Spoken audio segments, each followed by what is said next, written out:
السلام علیکم ورحمۃ اللہ وبرکاتہ۔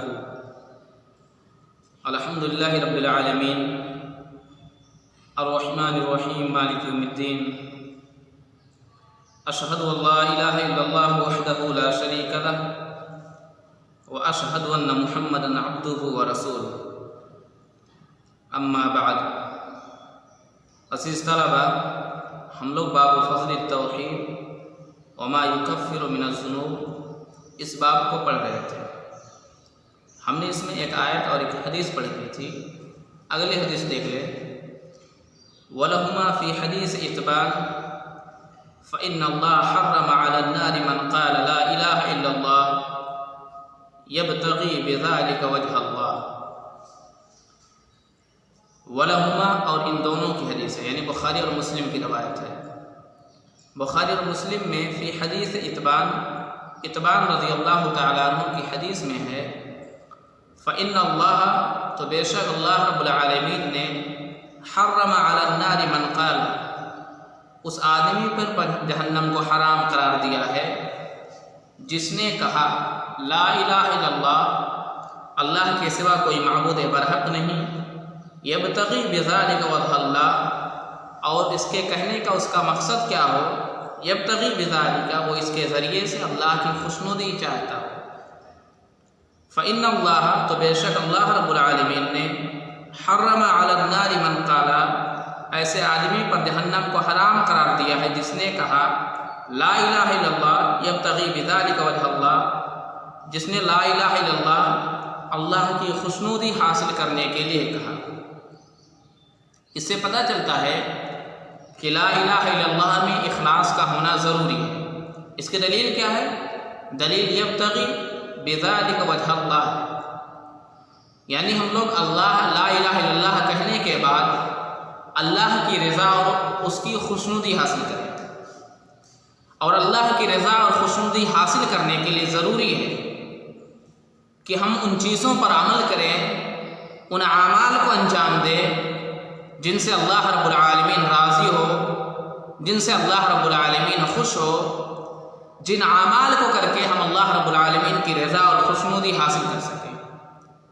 جیسے اگر کوئی آدمی کسی چیز کو طلب کرنا چاہتا ہے تو اس تک پہنچنے کی کوشش کرتا ہے، تو اسی طرح سے ہمیں اللہ کی خوشنودی اور رضا حاصل کرنے کے لیے، اس تک پہنچنے کے لیے ہمیں ان اعمال کو انجام دینا ہوگا، ان افعال کو کرنا ہوگا جن افعال اور اعمال کے ذریعے سے ہم اللہ رب العالمین کی خوشنودی حاصل کر سکیں۔ اور یہی اس حدیث کا مطلب ہے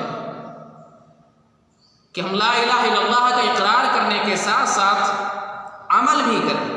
لا الہ الا اللہ کے اقرار کے ساتھ عمل کرنا ضروری ہے۔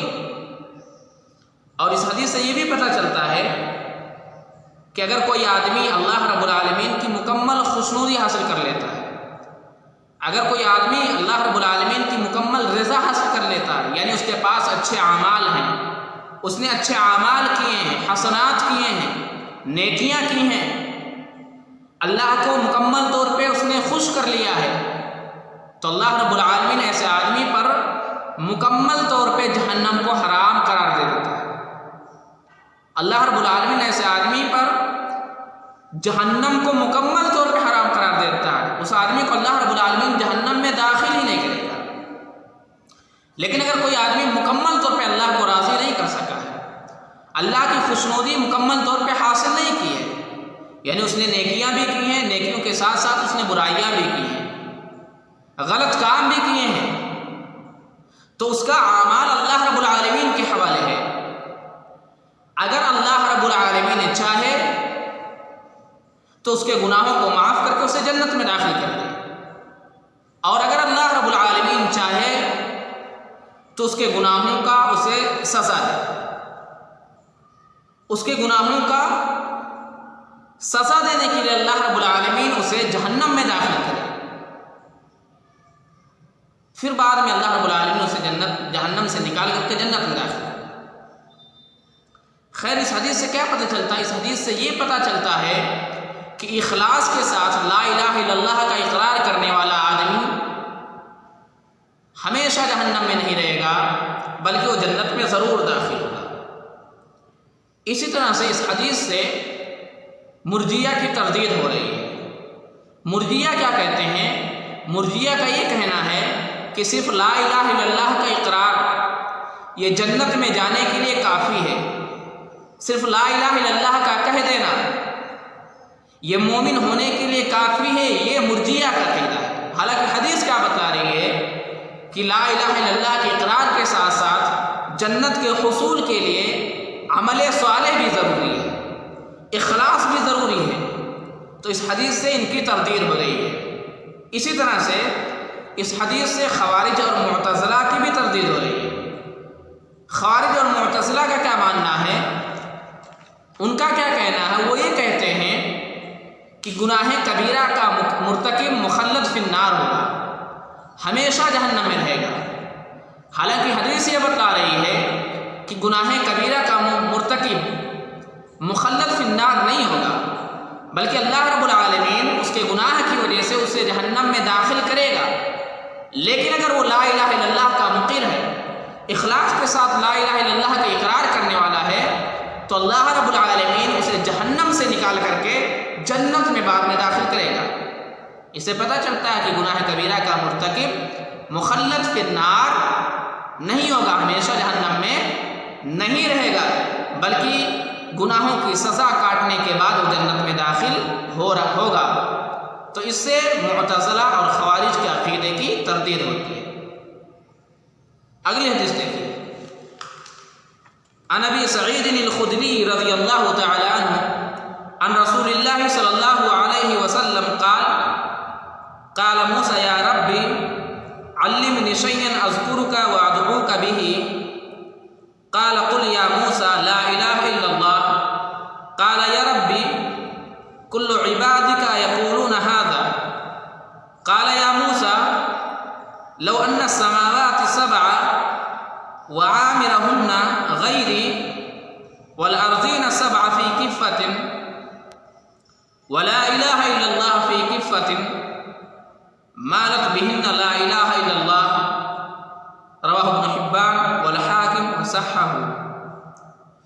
عن ابی سعید الخدری رضی اللہ تعالی عنہ، ابو سعید خدری رضی اللہ تعالی عنہ سے مروی ہے، عن رسول اللہ صلی اللہ علیہ وسلم، وہ رسول اللہ صلی اللہ علیہ وسلم سے روایت کرتے ہیں، قال رسول اللہ صلی اللہ علیہ وسلم نے فرمایا، قال موسیٰ علیہ السلام نے کہا، یا ربی، اے میرے رب، اے میرے پروردگار، علمنی شیئا، تو مجھے کوئی ایسی چیز سکھا دے، تو مجھے کوئی ایسی چیز بتلا دے، اذکرک وادعوک بہ، جس سے میں تیرا ذکر کروں، جس سے میں تجھے یاد کروں اور اس کے ذریعے سے میں تجھ سے دعا کروں۔ قال، تو اللہ رب العالمین نے کہا، قل یا موسیٰ، اے موسیٰ تو کہا، لا الہ الا اللہ، اے موسیٰ تو کہا، کیا کہا کر؟ لا الہ الا اللہ کہا کر۔ قال یا ربی، تو موسیٰ علیہ السلام نے کہا، یا ربی، اے میرے رب، کل عبادک یقولون ھذا، کل عبادک، تیرے سارے بندے، یقولون ھذا، یہ کہتے ہیں، کل عبادک یقولون ھذا، تیرے سارے بندے یہ کہتے ہیں۔ قال، تو اللہ رب العالمین نے کہا، یا موسیٰ، اے موسیٰ، لو ان السماوات السبع وآمرهن، اگر ساتواں آسمان اور ان کے باشندے، آسمان میں جو رہتے ہیں، آسمان کے باشندے، غیری، میرے علاوہ، مجھے چھوڑ کر کے، والارضین السبع، اور ساتوں زمینوں کو، فی کفۃ، ایک پلڑے میں رکھ دیا جائے، ولا الہ الا اللہ، اور لا الہ الا اللہ کو، فی کفۃ، دوسرے پلڑے میں رکھ دیا جائے، مالت بہن لا الہ الا اللہ، تو لا الہ الا اللہ ان پر غالب آ جائے۔ رواہ ابن حبان، اس کو ابن حبان نے روایت کیا ہے، والحاکم، اور حاکم نے روایت کیا ہے، وصححہ، اور امام حاکم نے اسے صحیح قرار دیا ہے۔ تو حدیث میں ابو سعید خدری رضی اللہ تعالیٰ عنہ یہ نبی اکرم صلی اللہ علیہ وسلم سے روایت کرتے ہیں، وہ کہتے ہیں کہ نبی صلی اللہ علیہ وسلم نے فرمایا کہ قال موسیٰ علیہ السلام، موسیٰ علیہ السلام نے اللہ رب العالمین سے کہا یا ربی، اے میرے پروردگار، اے میرے پالنہار، علمنی شیئا اذکرک وادعوک بہ، تو مجھے کوئی ایسی چیز بتلا دے جس کے ذریعے سے میں تیرا ذکر کروں، میں تجھے یاد کروں اور تجھ سے دعا کروں۔ یہاں دیکھیے حضرت موسیٰ علیہ السلام نے ذکر اور دعا دو الفاظ استعمال کیے، حالانکہ ذکر میں دعا بھی شامل ہے، کیونکہ ذکر کرنے والا، اللہ کو یاد کرنے والا، وہ اللہ کی خوشنودی حاصل کرنا چاہتا ہے، اللہ کی رضا حاصل کرنا چاہتا ہے، وہ اللہ تک پہنچنے کی کوشش کرتا ہے۔ اور دعا میں بھی یہی ہوتا ہے، دعا میں بھی بندہ کیا کرتا ہے؟ اللہ کی خوشنودی اور رضا حاصل کرنا چاہتا ہے، اللہ کو خوش کرنا چاہتا ہے، اور ذکر میں بھی یہی ہوتا ہے۔ تو دعا یہ ذکر میں کیا ہے؟ شامل ہے، دونوں کا معنی کیا ہے؟ سیم ہے۔ قال، تو اللہ رب العالمین نے کہا قل یا موسیٰ، اے موسیٰ تو کہا لا الہ الا اللہ، اللہ کے سوا کوئی معبود برحق نہیں۔ تو اس سے پتہ چلتا ہے کہ ہمیں لا الہ الا اللہ پورا کہنا چاہیے۔ لا الہ الا اللہ اگر ہم لوگ کبھی پڑھیں تو پورا پڑھنا چاہیے۔ کچھ لوگ کیا کرتے ہیں، جیسے صوفیہ لوگ کیا کرتے ہیں، یا اللہ، یا مولا، یا اللہ، یا رحیم چیختے ہیں، چلاتے ہیں، حالانکہ حدیث سے کیا ثابت ہے کہ ہمیں پورا لا الہ الا اللہ پڑھنا چاہیے۔ آگے دیکھ لیتے ہیں۔ قال یا ربی، تو موسیٰ علیہ السلام نے رب العالمین سے کہا، اللہ رب العالمین سے کہا یا ربی، اے میرے پروردگار، کل عبادک یقولون ھذا، تیرے سارے بندے یہ کہتے ہیں۔ تو اس کا یہ مطلب نہیں ہے کہ موسیٰ علیہ السلام کلمہ لا الہ الا اللہ کو حقیر سمجھتے تھے، کمتر سمجھتے تھے، بلکہ وہ اس کی عظمت کے قائل تھے۔ وہ جانتے تھے کہ لا الہ الا اللہ یہ اتنا عظیم کلمہ ہے، یہ کتنا بڑا کلمہ ہے، لیکن انہوں نے یہ بات اس لیے کہی کیونکہ وہ اللہ رب العالمین سے ایسی چیز مانگنا چاہتے تھے جو صرف ان کے ساتھ خاص ہو، جو صرف ان کے لیے ہو، یعنی اس کا علم کسی کے نہ ہو، کسی کو نہ ہو، صرف موسیٰ علیہ السلام کو اس کا علم ہو۔ قال، تو اللہ رب العالمین نے کہا یا موسیٰ، اے موسیٰ، لو ان السماوات سبع وعامرهن، کہ اگر ساتوں آسمانوں اور ان کے اندر جو باشندے ہیں ان کو غیری مجھے چھوڑ کر کے، میرے علاوہ، والارضین سبع، اور ساتوں زمینوں کو، فی کفۃ، ترازو کے ایک پلڑے میں رکھ دیا جائے، ولا الہ الا اللہ، اور لا الہ الا اللہ کو فی کفۃ، ترازو کے دوسرے پلڑے میں رکھ دیا جائے، مالت بہن لا الہ الا اللہ، تو لا الہ الا اللہ ان ساتوں زمینوں، ساتوں آسمانوں اور اس میں رہنے والے ان کے باشندوں پر غالب آ جائے۔ اس سے لا الہ الا اللہ کی فضیلت کا علم ہوتا ہے۔ اس حدیث میں اللہ کے رسول صلی اللہ علیہ وسلم نے غیری کا استعمال کیا، یعنی اللہ رب العالمین نے اپنے آپ کو مستثنیٰ کیا۔ یہاں ایک چیز جاننا ضروری ہے کہ آسمان میں اللہ کا ہونا فرشتوں کے ہونے کی طرح نہیں ہے۔ فرشتے آسمان میں رہتے ہیں کیونکہ فرشتے یہ آسمان کے محتاج ہیں، اور اللہ رب العالمین یہ آسمان کا محتاج نہیں ہے، کسی بھی چیز کا اللہ رب العالمین محتاج نہیں ہے۔ فرشتے آسمان میں رہتے ہیں کیونکہ وہ اس کے کیا ہیں؟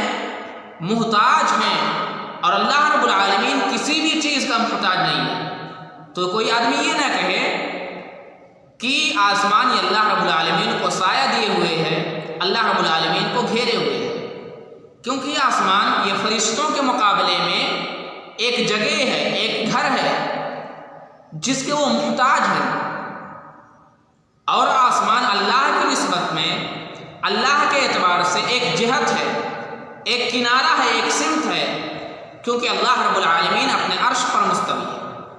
بات سمجھ میں آ رہی ہے؟ اس کو ابن حبان نے روایت کیا ہے، اور امام حاکم نے روایت کیا، اور امام حاکم نے اس حدیث کو صحیح قرار دیا۔ تو اس سے کیا پتہ چلتا ہے؟ لا الہ الا اللہ کلمہ توحید کی فضیلت کا علم ہے۔ آگے دیکھیے، ولی ترمذی، اور ترمذی کی روایت ہے، وحسنہ، اور ترمذی نے اس حدیث کو حسن قرار دیا ہے۔ عن انس رضی اللہ تعالیٰ عنہ، انس رضی اللہ تعالیٰ عنہ سے مروی ہے، سمعت رسول اللہ صلی اللہ علیہ وسلم یقول، وہ کہتے ہیں کہ میں نے نبی اکرم صلی اللہ علیہ وسلم کو کہتے ہوئے سنا، قال اللہ تعالی، اللہ رب العالمین نے فرمایا، یا ابن آدم، اے ابن آدم، لو آتیتنی بقراب الارض خطایایا، اگر تو میرے پاس زمین بھر گناہ لے کر کے آئے، ثم لقیتنی، پھر تو مجھ سے ملاقات کرے، لا تشرک بی شیئا، اس حال میں کہ تو میرے ساتھ کسی کو شریک نہ کرتا، لآتیتک بقرابها مغفرۃ، تو میں تیرے پاس اس کے قریب مغفرت لے کر کے آؤں گا۔ اس حدیث سے کیا پتہ چلتا ہے؟ اس حدیث میں اللہ کے رسول صلی اللہ علیہ وسلم اللہ رب العالمین سے روایت کرتے ہیں، یعنی حدیث قدسی ہے۔ حدیث قدسی کسے کہتے ہیں؟ ما رواہ النبی عن اللہ تبارک و تعالی، جس حدیث کو اللہ کے رسول صلی اللہ علیہ وسلم اللہ رب العالمین سے روایت کریں اسے حدیث قدسی کہتے ہیں۔ تو اس حدیث سے یہ پتہ چلتا ہے کہ اللہ رب العالمین نے اس حدیث میں یہ بتلایا ہے کہ اگر کوئی بندہ زمین بھر کر کے گناہ لے کر کے اور پھر وہ مجھ سے ملاقات کرے، مجھ سے ملے، اس حال میں کہ وہ شرک نہ کرتا ہو، یعنی توحید کا قائل ہو، تو اللہ رب العالمین اسے معاف کر دے گا، اس کے گناہوں کو بخش دے گا۔ یعنی مغفرت کے لیے اللہ رب العالمین نے شرک کے نفی کی شرط لگائی ہے، شرک کے نہ ہونے کی شرط لگائی ہے۔ سمجھ میں آ رہی بات؟ تو اس حدیث سے بھی توحید کی فضیلت کا پتہ چلتا ہے کہ اگر کوئی آدمی توحید کا قائل ہے تو اللہ رب العالمین اس کے سارے گناہوں کو بھی بخش دیتا ہے۔ سمجھ میں آ رہی بات؟ عزیز طلبہ، آج کے سبق میں بس اتنا ہی۔ والسلام علیکم ورحمۃ اللہ وبرکاتہ۔